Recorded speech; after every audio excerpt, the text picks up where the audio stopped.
देखिए, देश आज आज़ादी के अमृत महोत्सव मना रहा है। हम आज़ादी के 75वें साल में प्रवेश कर गए हैं और देश स्वाभिमान के साथ जीना चाहता है, स्वाभिमान के साथ आगे बढ़ना चाहता है। कांग्रेस के द्वारा इस देश में देश के स्वाभिमान को तोड़ने के लिए किए गए पापों को धोना चाहता है।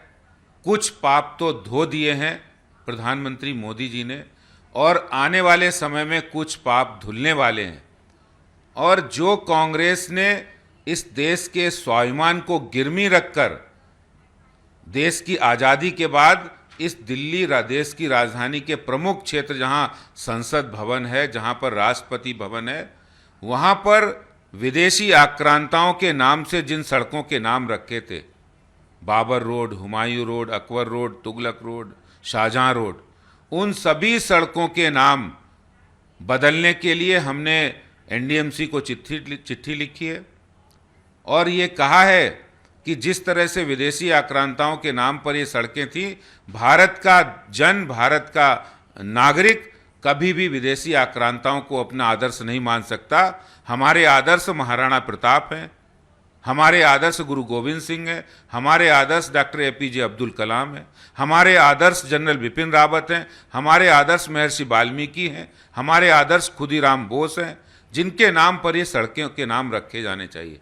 क्योंकि आज कोई भी व्यक्ति ये नहीं चाहता कि औरंगजेब जिसने यहाँ शासन किया, क्रूरतापूर्ण अत्याचार किया, धर्म परिवर्तन कराए, जजिया कर लगाया, उसके नाम पर हमारे देश में पहचान बने उसकी बजाय डॉक्टर एपीजे अब्दुल कलाम हैं, महाराणा प्रताप जिन्होंने अपने जीवन को सर्वस्व बलिदान दे दिया, जिन्होंने गुरु गोविंद सिंह जिन्होंने इस देश की सिख और हिंदुओं की रक्षा के लिए अपने को सर्वस्व बलिदान दे दिया, देश की रक्षा के लिए खालसा पंथ की स्थापना की, उनके नाम पर होना चाहिए, ना कि तुगलक के नाम पर होना चाहिए। देखिए, एनडीएमसी को हमने प्रस्ताव भेजा है, निश्चित रूप से एनडीएमसी इस प्रस्ताव पर विचार करेगा, मुझे पूरी उम्मीद है। और जहाँ तक बाकी के जो 40 गांव के नाम है जो मुगल कालीन विदेशी नाम रखे थे, जिसमें गुलामी की प्रतीक लग रहा था, ऐसे नामों को भी बदलने की वो मुहिम जारी है।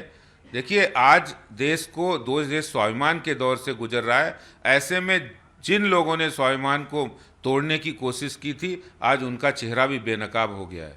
देखिए, अब उनके पास कोई मुद्दा नहीं बचा है, और मुद्दा नहीं बचा है इसीलिए वो इस तरह कर रहे हैं कि क्योंकि ये सारी कार्रवाई हो रही है जिसमें कुछ बांग्लादेशी रोहिंग्या भी बीच में आ रहे हैं, कुछ उनके ऐसे समर्थक आ रहे हैं जो इलीगल एक्टिविटी करते हैं।